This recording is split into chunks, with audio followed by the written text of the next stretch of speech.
tema da minha ministração de hoje é ame a vida e viva dias felizes. Diga glória a Deus. 1 Pedro, capítulo 3, verso 10 em diante. Verso 10 ao 12. Diz assim: pois quem quer amar a vida e ver dias felizes, refreie a língua do mal, e evite que os seus lábios falem dolosamente. Segundo, aparte-se do mal, pratica o que é bom. Terceiro, busque a paz, empenhe-se por alcançá-la. Quarto, porque os olhos do Senhor repousam sobre os justos, e os seus ouvidos estão abertos às suas súplicas, mas o rosto do Senhor está contra aqueles que praticam males. Diga glória a Deus. Pedro aqui, ele não está fazendo uma pergunta, ele está fazendo uma afirmação. Ele está dizendo: ame a vida e viva dias felizes. Mas eu vou transformar numa pergunta. Você quer amar a vida e viver dias felizes? Quem quer amar a vida e viver dias felizes? Diga glória a Deus. Porque a gente tem uma impressão assim de que ser feliz, a gente tem uma impressão de que ser cristão, ser crente, parece assim, não é uma coisa assim, que eu vou ser plenamente feliz. Parece que não associa, assim, tem muitas pessoas que têm uma impressão que não pode associar a vida feliz com a vida cristã, com ser crente. Parece que a vida cristã é só um negócio, não pode aquilo, não pode isso, não pode. Mas o Pedro está falando assim: se você quer viver dias felizes, tem uma regra. Ele está falando: olha, é possível você viver dias felizes e viver a vida. Ele está falando que Deus quer isso para você.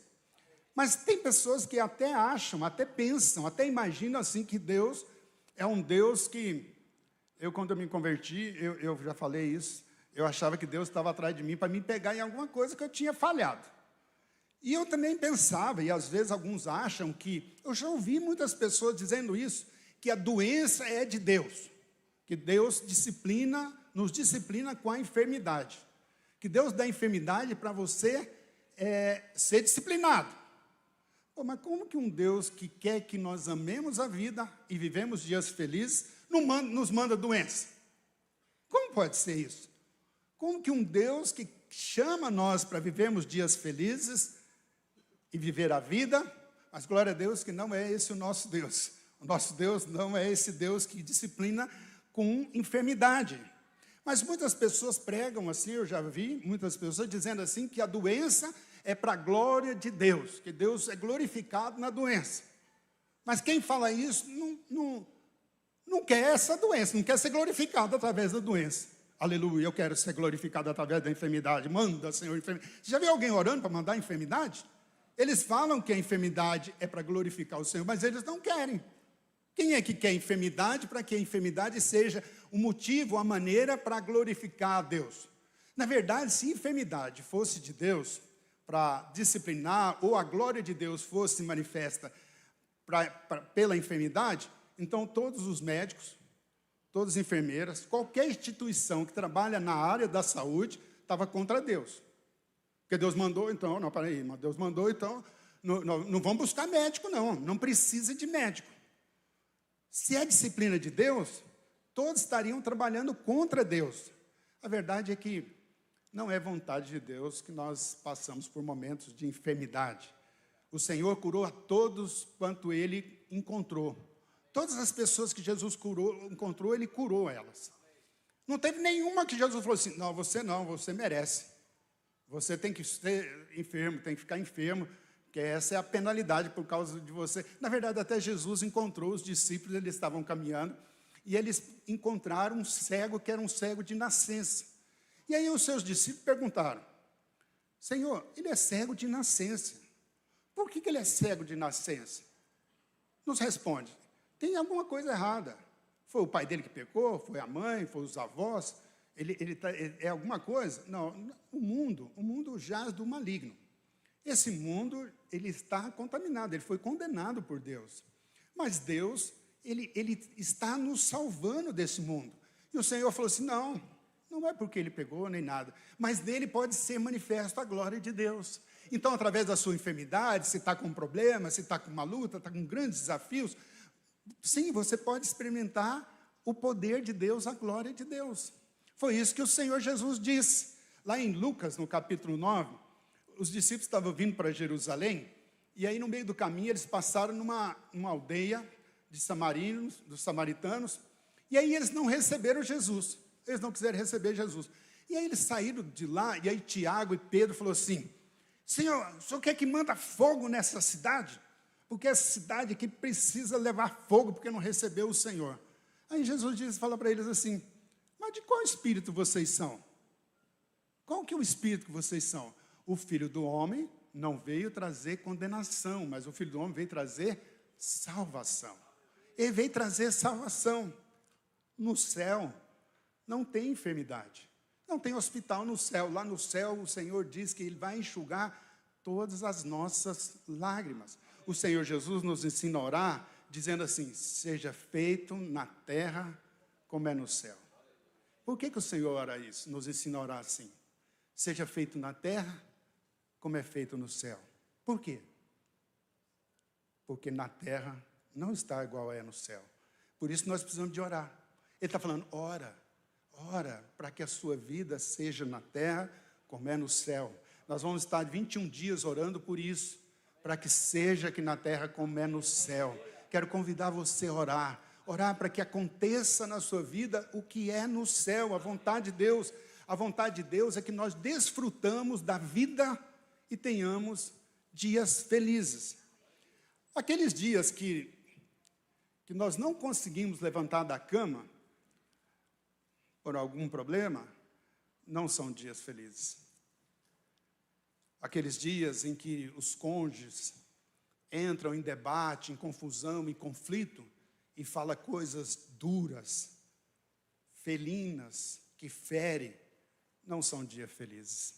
Aqueles dias que nós chegamos numa situação que falamos assim: não tem jeito mais, como que eu vou resolver isso? Como que eu vou sair disso? Aqueles dias não são dias felizes. Aqueles dias que o sustento falta, que eu não tenho sustento, falta condições financeiras para suprir, esses também não é dias felizes. Aqueles dias que nós temos problema com os filhos, também não são dias felizes.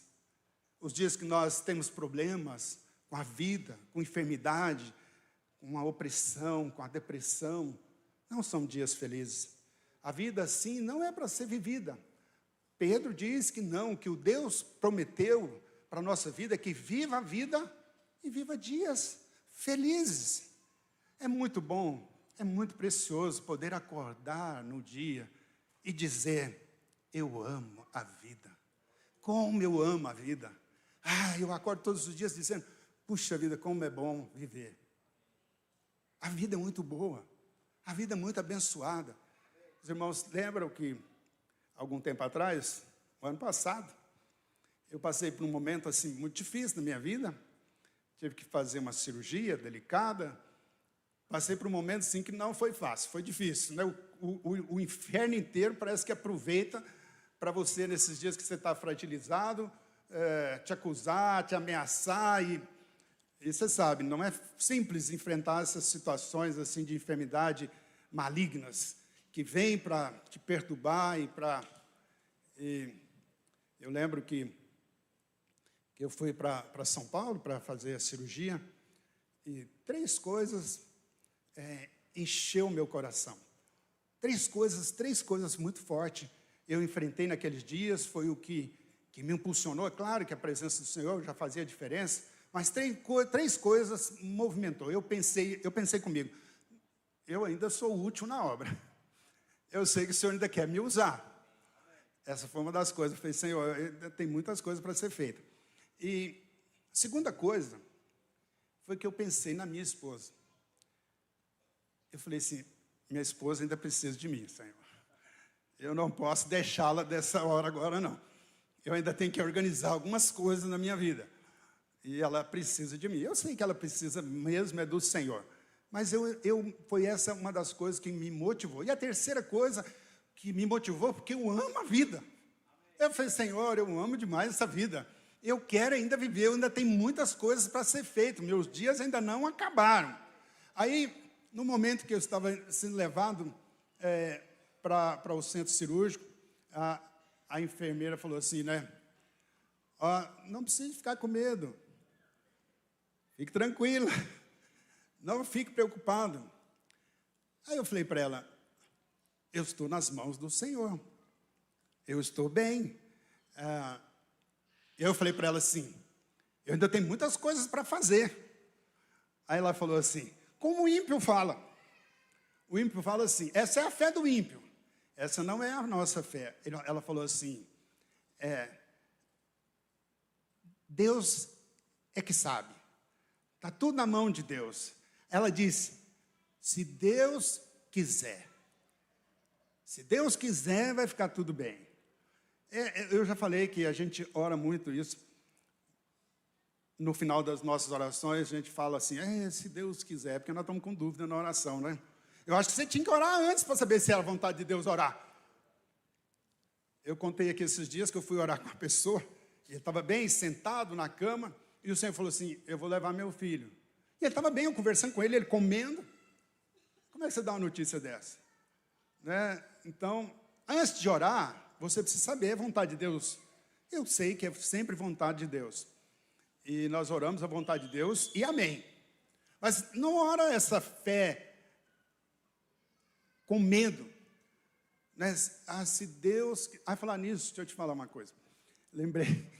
Nossa conferência está confirmada, dia 30 de abril, 1º de maio. Confirmou a vinda do pastor Gilberto, lá do Rio Grande do Sul, pastor Naoro e pastor Gilberto. Pastor Gilberto é um irmão, é um pastor muito usado em cura, em milagre.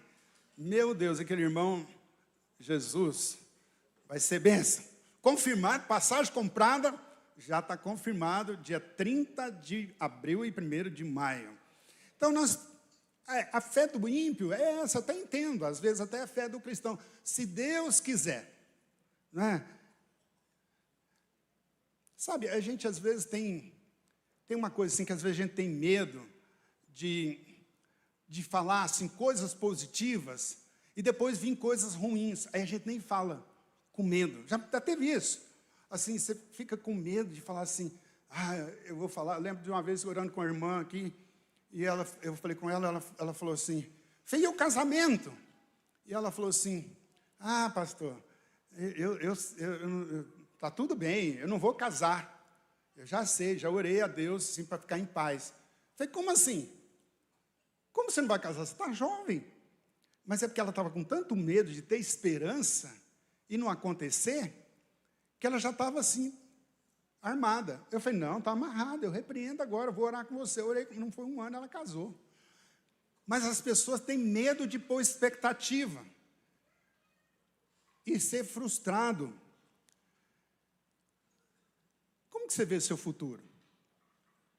Como que você enxerga, ou você nem pensa no seu futuro? Como que é? O que você vê lá na frente? Quais são as expectativas com relação ao seu casamento? Quais são as suas expectativas? Porque pensamento positivo é diferente de expectativa. É diferente de esperança. Então, qual que é a sua esperança? O que você crê? O que você está vendo lá na frente? Como você vê o seu relacionamento? Como você vê o seu casamento? Como você vê a sua vida financeira? Como você vê a sua vida emocional? O que você está esperando? Qual é a sua esperança? Tem muitas pessoas que passam dias ruins. Entre nós, tem muitas pessoas que têm dias difíceis, que pensam em morte. Tem gente que pensa em suicidar, tirar sua própria vida. Dias tão difíceis que parece que a morte é melhor do que viver esses dias difíceis, dias ruins. Tem muita gente que acredita que a vida cristã é uma vida de sofrimento, de dor, que é privado de toda alegria. Olha, eu mesmo, muitas vezes, eu não acreditava nisso. Eu também não nasci crente, não. Eu me converti, a única coisa da minha vida cristã que foi ruim é porque eu me converti com 29 anos de idade. Por que eu não me converti quando eu era criança? Sabe, mas eu olhava os crentes e eu falava assim, Deus que me livre. Isso eu não quero nunca para a minha vida. Não quero ser crente nunquinha, Deus que me livre. Deve ser uma vida muito triste. A vida do crente deve ser uma vida triste, horrorosa. Não pode aquilo, não pode isso. Mas, queridos, é totalmente o contrário. A presença de Deus traz plenitude de alegria. É impossível viver a vida tão alegre, tão contente, tão abençoada do que essa vida que nós vivemos em Deus. Ah, aleluia! Que coisa preciosa é isso! A presença de Deus, a esperança de dias bons. Com Deus eu passo a ter esperança. Eu posso encher meu coração de expectativas boas. Porque eu amo dizer para as pessoas assim, vai ficar bem, vai dar certo. Porque eu estou lançando as minhas expectativas em alguma coisa que é verdade, que é sólido, que é o Senhor. Mas sabe, nós fomos treinados a não ter expectativas. Igual essa irmã que eu estou falando, ela não podia ter expectativa. Então, não tem expectativa, porque se não acontecer, você não criou expectativa, então está tudo bem. Aí, se acontecer, é lucro. Não é assim não. Em Deus, nós podemos ter esperança. Não é essa a esperança bíblica. Deus quer que nós tenhamos um coração cheio de esperança. Porque Ele vai fazer além do que você pensa. Deus sempre nos surpreende, fazendo muito mais. Mas, às vezes, a gente ouve uma coisa assim, de pensamento positivo. Mas eu vim falar para você que esperança é diferente. Esperança é outra coisa, não é pensamento positivo. Nós temos uma base na esperança que é a nossa fé. Pensamento positivo, uma hora ou outra, vai te cobrar. Ah, eu tenho um pensamento positivo, agora eu estou crendo nisso. Mas o pensamento positivo, uma hora ele vai te cobrar. Ele vai falar para você assim, por que você vai receber? Por que você vai receber? Você está buscando algo em Deus? Por que você vai receber?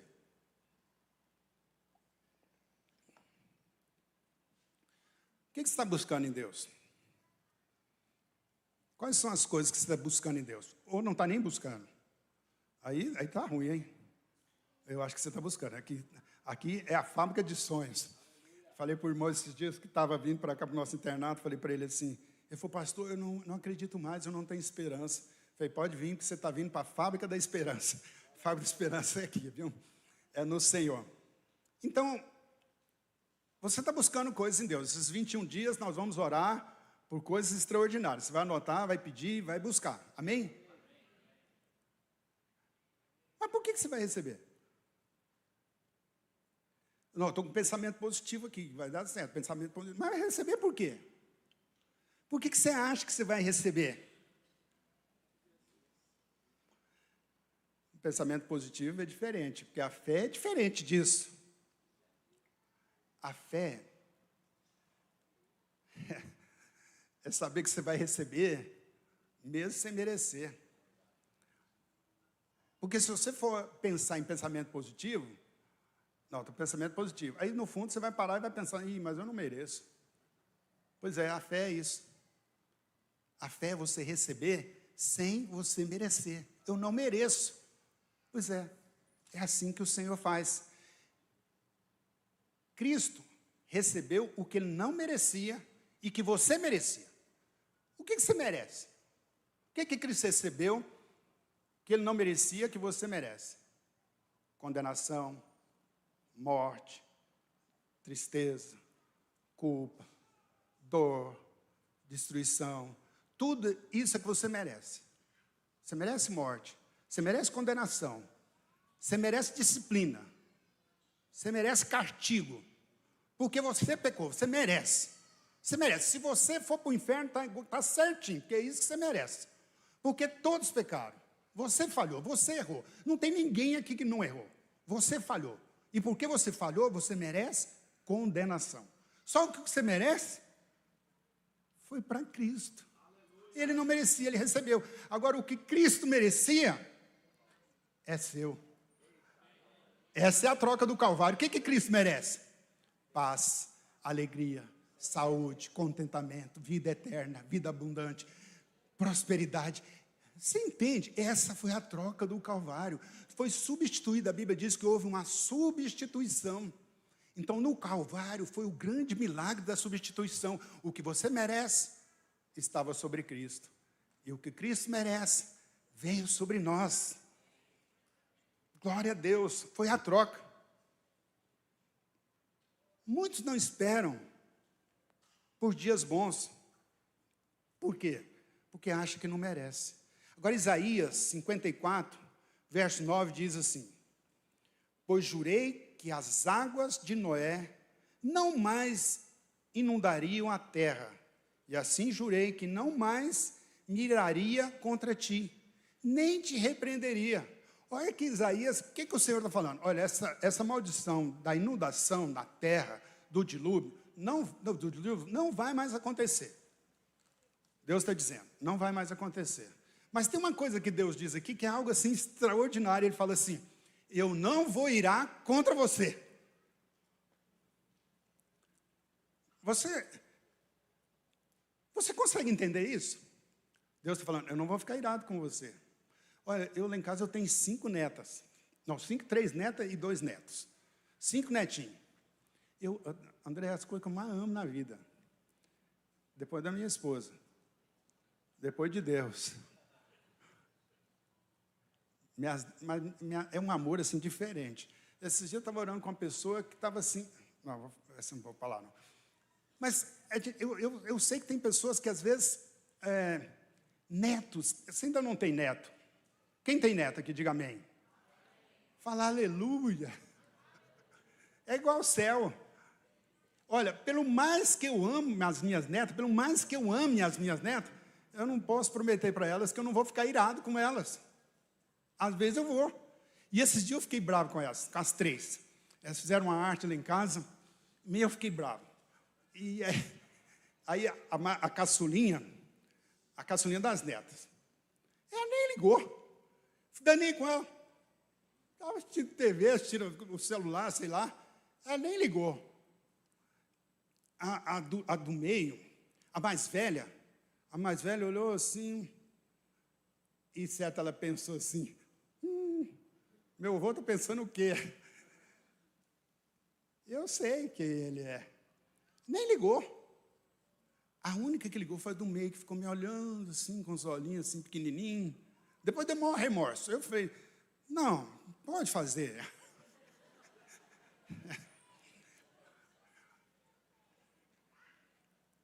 É bom demais.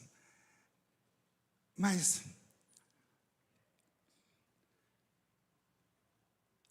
eu não vou dizer para ninguém que eu não vou ficar irado.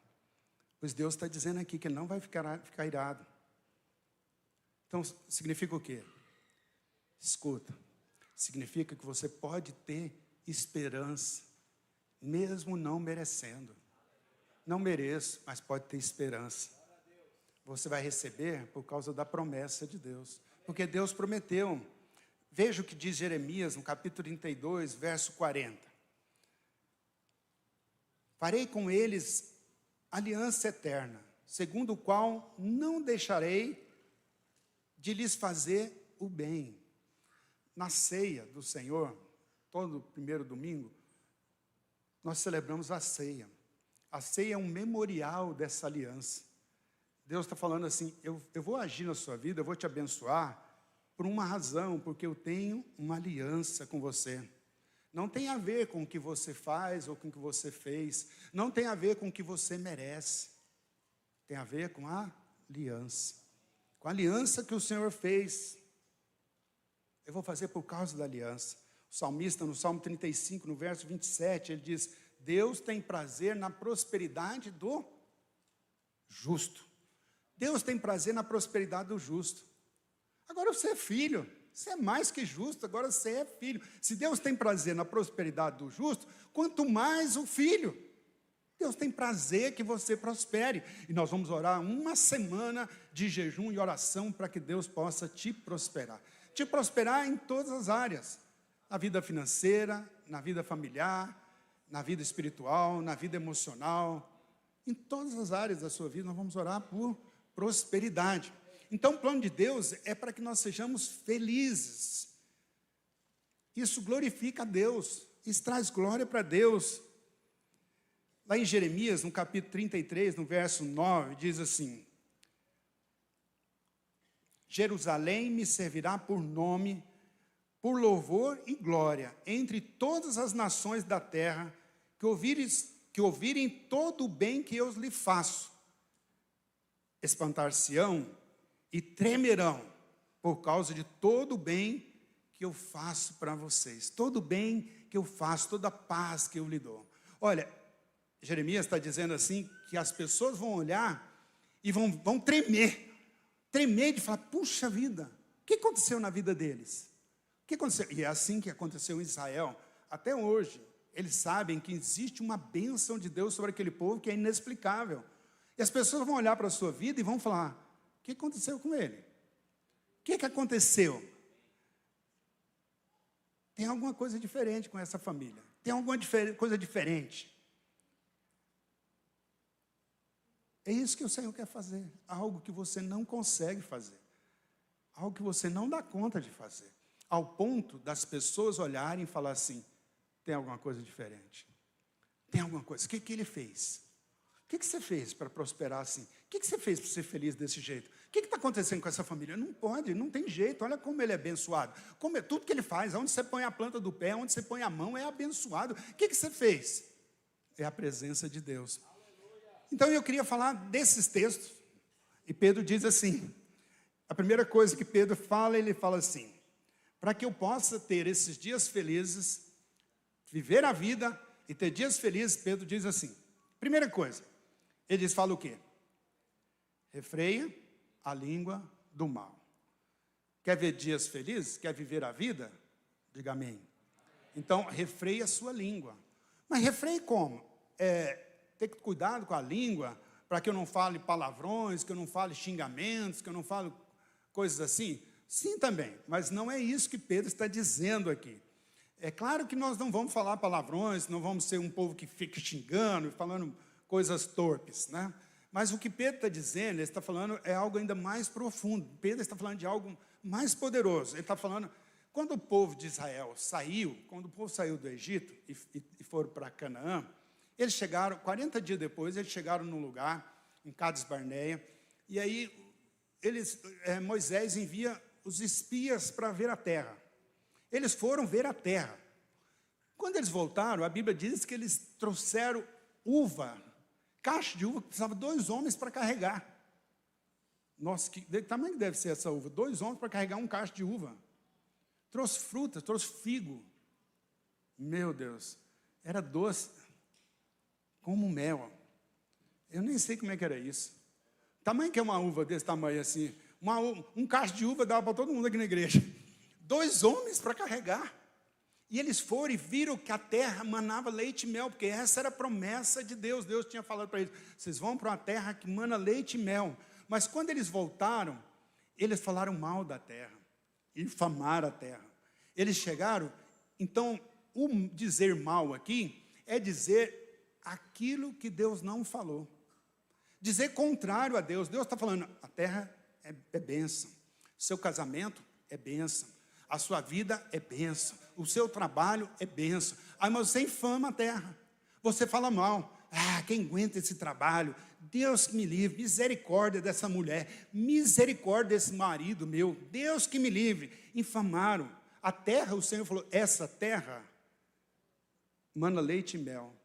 Mas eles disseram, essa terra devora os seus moradores. Eles disseram que a terra devorava os moradores. Josué e Caleb foram os únicos que disseram, não, subamos e possuamos, pois se o Senhor se agradar de nós, Ele nos dará a terra. Vamos, subamos. Mas os outros 10 e o povo foram infamados, falaram mal da terra. Você vai comer daquilo que você fala. Se você fala mal do seu casamento, é isso que você vai ter. Se você fala mal dos seus filhos, quem aguenta essa praga, esse menino, quem aguenta essa menina?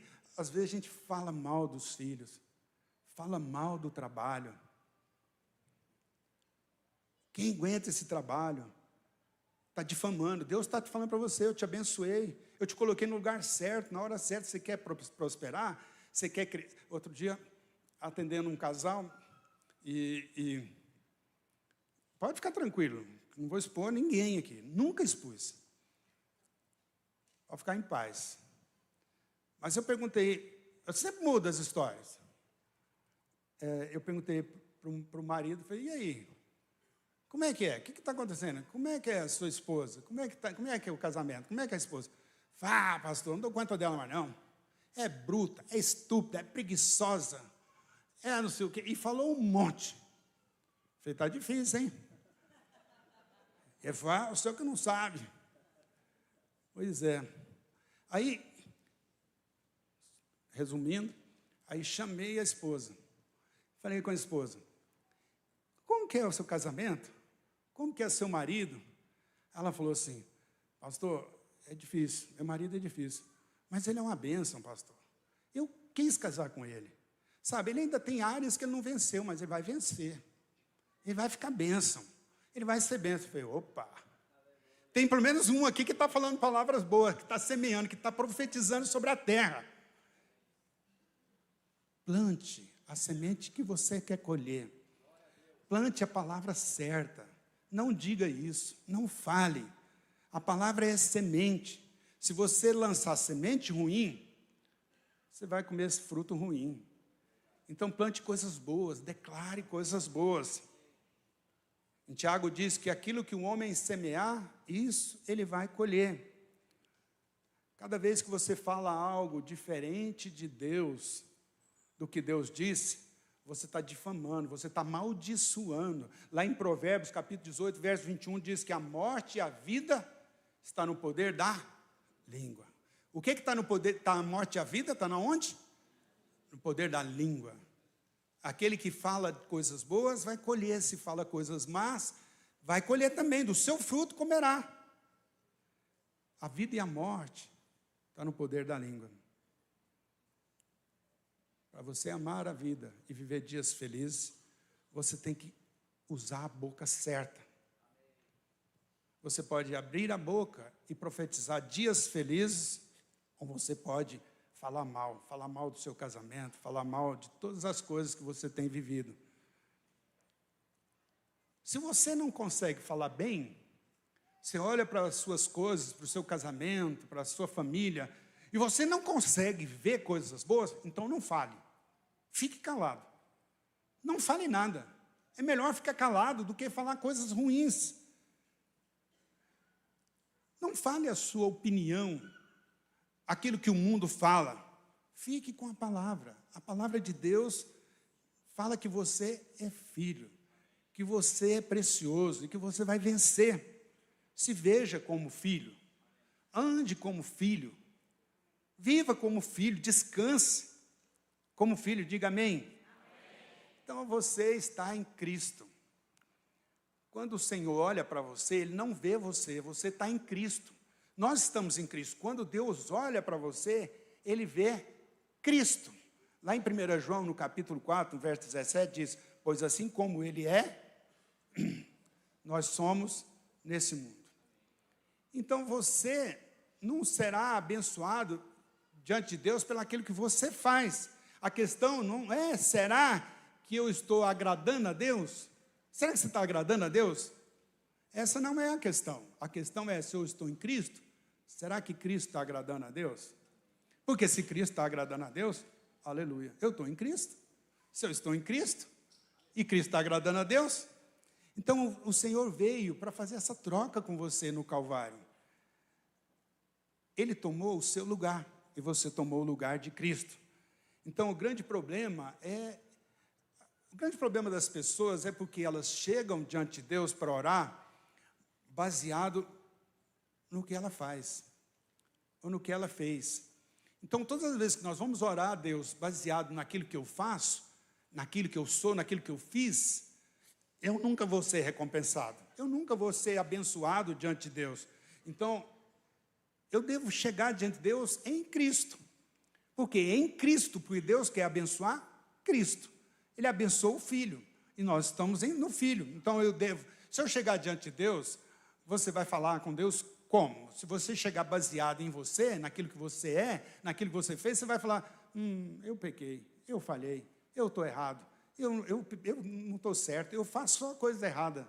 É assim que nós chegamos. Então, você não deve olhar para aquilo que você fez, aquilo que você faz. Você não consegue, ninguém consegue. Por isso nós chegamos em Cristo.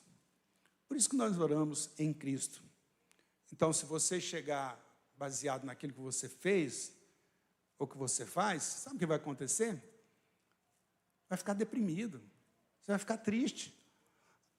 O grande problema das questões emocionais do homem é porque ele vê que não merece. Eu não posso ser abençoado. Como que você vai ser abençoado? Você não merece. Mas aí quando nós entendemos que eu sou feito filho de Deus, e que agora o filho pode chegar, pode acessar, aí você muda. Então, se você olha para você, você vai ter decepções. Então, nós precisamos de olhar para Cristo. Olha para o Senhor. Se eu olhar para você, você vai ficar angustiado. Vai entender que você não pode, que você não é. Então, nos ocupamos olhando para Cristo. Nós somos transformados, diz a palavra, lá em 2 Coríntios, capítulo 3, verso 18, de glória em glória. Quando nós contemplamos a Cristo, pastor, então tá, como que eu vou fazer isso? Como que eu vou olhar para Cristo? Como eu vou orar? Porque isso não é simples. Às vezes a gente pensa assim, mas cada vez que nós contemplamos o Senhor, quando nós viemos para o culto, que você ouve a palavra, quando você vai para a célula, quando você em casa, com o seu cônjuge, ou sozinho, você ora, quando você contempla a Cristo, nós somos transformados, cada dia nós somos transformados, você nem percebe, às vezes a gente nem vê quanto a gente é transformado, mas quando a gente vai alimentando de Cristo, vai olhando para Cristo, vai contemplando a Cristo, vai recebendo, você hoje está aqui ouvindo a palavra, está recebendo a palavra é uma semente, e a semente daqui a pouco começa a produzir frutos, e as pessoas vão olhar e falar, mas o que é isso? O que está acontecendo? Você está diferente, que fruto é esse? Você era pé de limão, só azedo, agora está que nem pé de jabuticaba, está docinho, está diferente, sabe? E você nem percebeu, porque não é pelo seu esforço, não é assim. O pé de limão, ele não fica ali, vou sair laranja, agora vai sair laranja, sai limão. Não é possível. Agora vou produzir jabuticaba, limão. Não é pela sua força, você nasceu pecador, você é um pé de pecadeiro. Não tem jeito, vai produzir pecado. Você não precisa fazer força para pecar. Você peca automático, você peca naturalmente. Mas quando nós somos transformados, quando somos cortados, enxertados na videira verdadeira, aí o que está produzindo? Nem sei. Mas está bom, hein? Que marido bacana é esse? Que mulher abençoada? Que homem de Deus? Mas que funcionário, que patrão é esse? Não tem base. Esse cara tem alguma coisa. O que aconteceu com ele? Cristo. Enquanto eu vou mudando, quando eu contemplo a Cristo, quando eu olho para Cristo, quando eu ouço a palavra, quando eu recebo a Cristo, quando eu busco a Cristo, aí eu estou sendo transformado de glória em glória. Segunda parte que Pedro fala, ele fala, aparte-se do mal, fuja do mal, não pratique o mal. Não há nada, presta atenção, não há nada que você possa fazer, escuta isso, essa é uma verdade muito poderosa. Não tem nada que você possa fazer para que Deus te ame mais. Nada. Nada de bom que você possa fazer para Deus te amar mais. Ele te ama com toda a intensidade do amor que Ele tem. E também não tem nada que você possa fazer para Deus amar você menos. Não tem nada que você faz para Deus amar mais ou amar menos. Mas tem uma coisa que é muito importante. Amar, Deus te ama com todo amor. Mas satisfação, estar satisfeito com você é outra coisa. Estar satisfeito depende de uma atitude sua. Amar não. Amar, Deus te ama. Muitos pensam que Deus me ama e e não entende o que é a satisfação de Deus. E às vezes as pessoas confundem a questão da graça. Nós falamos sobre a graça, pregamos sobre a graça, e a graça é Deus te amando com todo o amor que Ele te ama. Mas as pessoas acham, porque ele está debaixo da graça, e ele pode ter um estilo de vida que ele quiser. Qualquer um, que não importa mais o estilo de vida que eu viva. Ok. O seu estilo de vida não vai mudar o amor de Deus, mas o seu estilo de vida vai mudar a sua posição diante de Deus. Deus te ama do mesmo jeito, nunca vai mudar, mas a sua posição muda com o estilo de vida que você tem. Deus vai te amar com toda intensidade, mas Deus está satisfeito com você? A satisfação de Deus muda. Por que Deus satisfaria comigo? Pedro está dizendo, afaste do mal. Afaste do mal. Não fique cultivando ideias erradas. Não fica cultivando pensamentos errados, vontade errada. O pecado tem sim consequências. Claro que tem. O pecado tem consequência. Sabe que tem muitas pessoas vivendo uma vida ruim. A vida está ruim. Não ama a vida. Não vive dias bons. A vida sem prazer, a vida sem alegria. Isso é porque o pecado está fazendo parte da sua vida. Isso é porque o pecado está junto com você, está misturado. E a pessoa que está vivendo em pecado não vai viver dias felizes. Então, a graça me faz ser forte contra o pecado. Eu posso dizer não ao pecado. A graça me dá força para dizer não ao pecado. Mas a graça não dá liberdade para que eu possa pecar. Quem falou isso?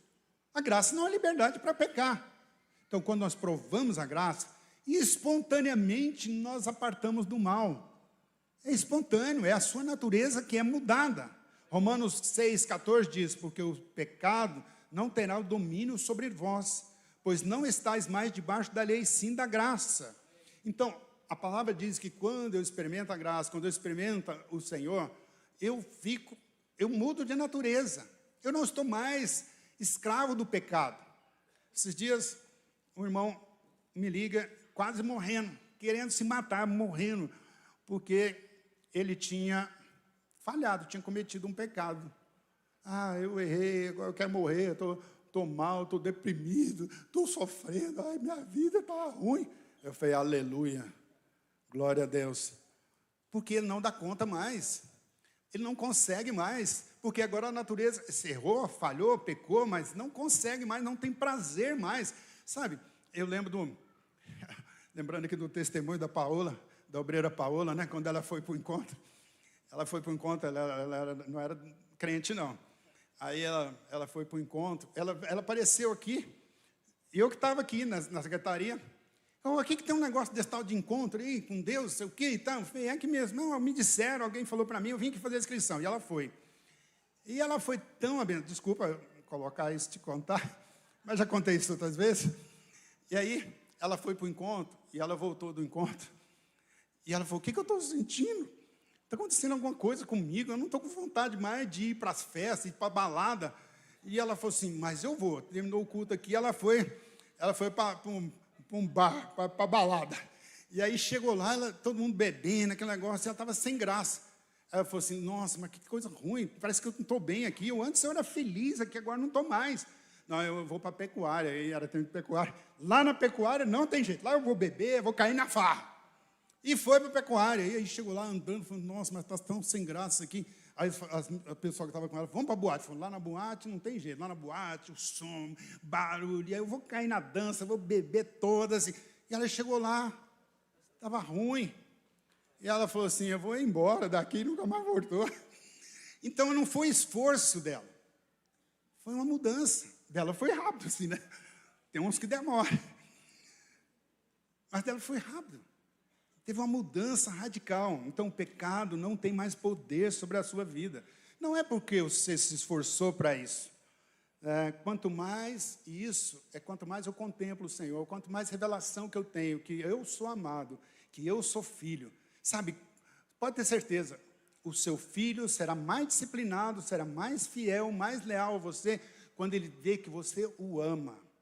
Não adianta, você quer disciplinar o seu filho, quer que ele siga, quer que ele te ouve, que ele aceite a sua orientação, ele precisa se sentir amado, ele precisa se sentir seguro. Então, você quer ensinar alguma coisa para o seu filho? Ensina que ele é amado.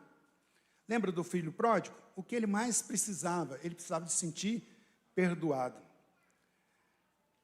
Terceiro, busque a paz. Existe uma paz que nós temos em Deus, Romanos diz, justificado diante de Deus, temos paz com Deus, mas essa não é a paz que nós estamos falando. Existe uma paz quando nós vamos para Deus, quando nos convertemos, mas existe uma paz do descanso. Existe uma paz que nós temos numa vida cristã, não é a paz de saber que a minha vida está salva e que eu estou eternamente salvo com Deus. O povo de Israel, quando eles foram para entrar em Canaã, a palavra de Deus diz que eles não entraram. Canaã significa descanso. Canaã significa terra que mana leite e mel. A nossa Canaã é Cristo. Quando o povo estava indo para a terra, eles não entraram. A Bíblia diz que eles não entraram. Hoje, o nosso Canaã é Cristo. Qual a razão que o povo não entrou? É a mesma razão que hoje nós não entramos na paz e no descanso. Por que Israel não entrou? Por causa da incredulidade. Não creram. Então, hoje, você não entra em Cristo quando você não crê. Então, essa paz que o Senhor está falando é uma paz diferente. Quando eu entro em Cristo, eu sinto paz. Deus quer que nós vivamos no descanso. Deus quer que você viva no descanso. Quando nós olhamos para a terra prometida, eles viram o quê? Deus falou, é a terra que mana leite e mel. Eles viram, é a terra que devora os moradores. Quando você olha para a sua vida, o que você vê? Quando você olha para a sua vida, para o seu casamento, para a sua família, o que você vê? É a terra que mana leite e mel? Ou é a terra que devora os seus moradores? O que você vê? É muito importante você avaliar isso. O que você vê? O descanso é uma das expressões mais poderosas de fé.